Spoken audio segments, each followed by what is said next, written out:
안녕하세요. EBS 평생학교 시청자 여러분. 저는 부에디터 양춘미입니다.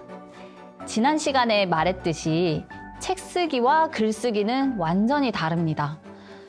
책 쓰기는 말 그대로 커다란 산을 그리는 일과 같은데요. 멀리 보고 큰 그림을 그려야 합니다. 그래서 나의 책이 어떻게 완성될지 그 완성된 모습을 상상을 하면서 글을 써야 하는데요. 전에도 말한 적이 있지만 책 한 권이 나오려면 적절한 분량이 있어야 합니다. 제가 설명을 한번 드려볼게요.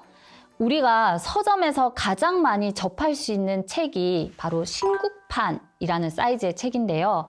대체로 200페이지에서 250페이지가 일반적인 책 두께인데 한 200페이지 정도를 예로 들자면 200페이지짜리 신국판 한 권이 나오려면 200자 원고지 한 700매 정도를 작성을 해야 하고 A4 사이즈 10포인트로 이제 글씨를 쓴다면 한 80장 정도를 써야 합니다.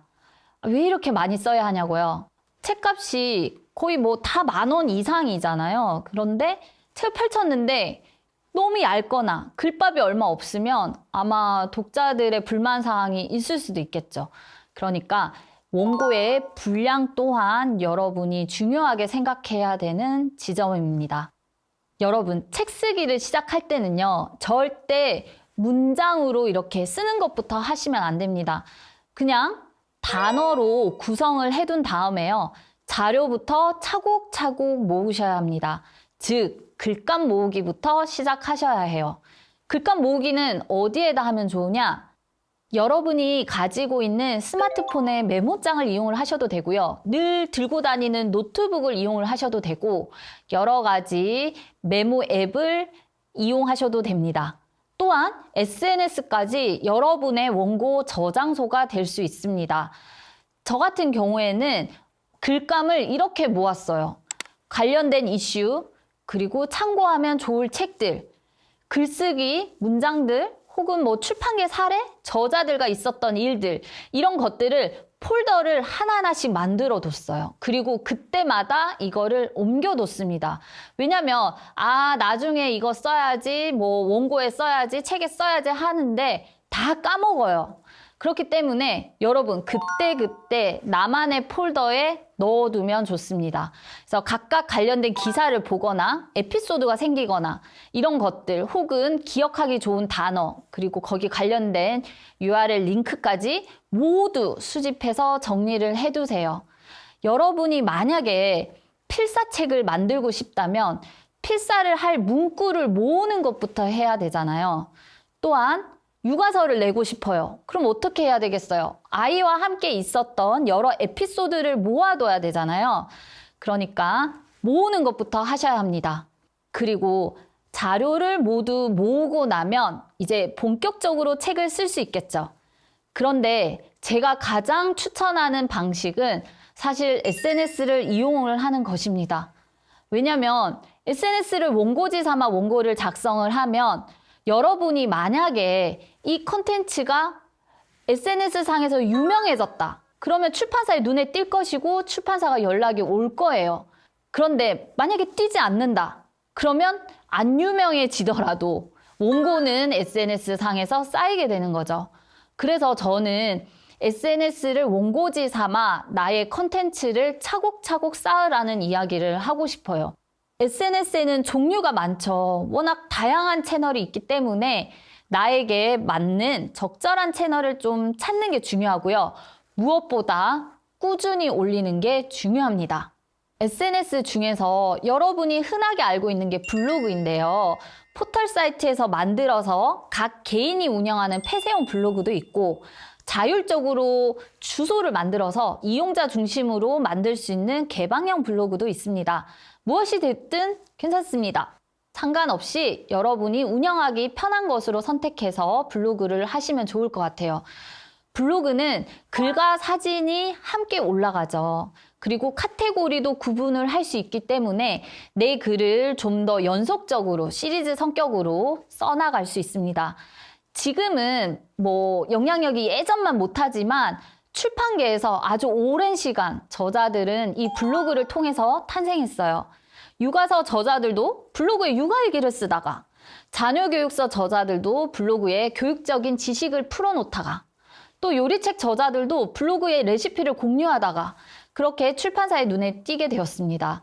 많은 책들이 그렇게 출간되었고 블로그의 인기를 힘입어 책도 출간될 때마다 많은 인기를 얻었어요. 현재 여러분이 출간하고 싶은 이야기가 굉장히 대중적이고 글과 적절한 이미지가 있어야 하는 것이라면 지금 당장 이제 블로그를 시작해 보시길 권합니다.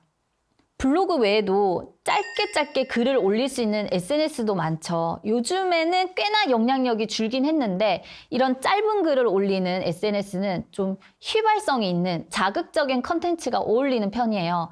그래서 유머가 있는 짧은 글이나 감동을 주는 짧은 시나 웹툰 혹은 그림 에세이 같은 것들이 이러한 채널과 잘 맞고요. 글 외에 사진을 올릴 수 있는 SNS도 있잖아요. 현재 가장 영향력이 있는 채널도 있는데 가장 쉽기 때문에 많은 사람들이 참여를 하고 있어요. 그래서 여러분도 도전을 해보기 좋을 듯 하고요. 운동이나 요리, 육아나 인테리어 등 다양한 분야의 컨텐츠를 이 채널을 포트폴리오 삼아서 활용하시기 바랍니다. 요즘에는 영상을 올리는 채널도 굉장히 활발하잖아요. 숏폼이나 롱폼 채널을 이용을 해도 좋고 내 컨텐츠가 영상에 더 적합하다면 영상을 만들어서 그렇게 올리는 것도 한 방법입니다. 즉, 영상화가 가능한 컨텐츠가 이 채널에 잘 맞습니다. 요리나 인테리어, 살림 노하우 같은 것들이요. 그리고 글을 쓸 수 있는 자격이 있어야 그 채널을 이용할 수 있는 SNS도 있어요. 포털에서 작가로 등록되었다는 사실만으로 이제 작가로 인정받았다고 판단하는 사람도 많습니다. 그만큼 글솜씨가 좀 중요하고요. 그렇기 때문에 이런 SNS에서는 에세이나 그런 것들이 좀 잘 맞습니다. 입담이 좋으신 분이라면 팟캐스트를 좀 활용해 보셔도 좋을 것 같아요. 언어 공부에 관련된 거나 아니면 역사 이야기, 경제 이야기 같은 컨텐츠는 팟캐스트에 굉장히 적합하고 이것이 책으로 나왔을 때 인기도 많은 편이거든요. 이렇게 많은 SNS 채널이 있어요. 그러니까 여러분은 여러분에 맞는 채널을 찾으시면 됩니다. 그리고 거기에 차곡차곡 여러분만의 컨텐츠를 쌓아 나가시면 됩니다.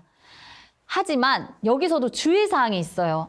어디선가 읽은 책이나 어디선가 본 내용 혹은 어디선가 얻은 자료 같은 것들은 분명히 출처를 밝히고 써야 되고요.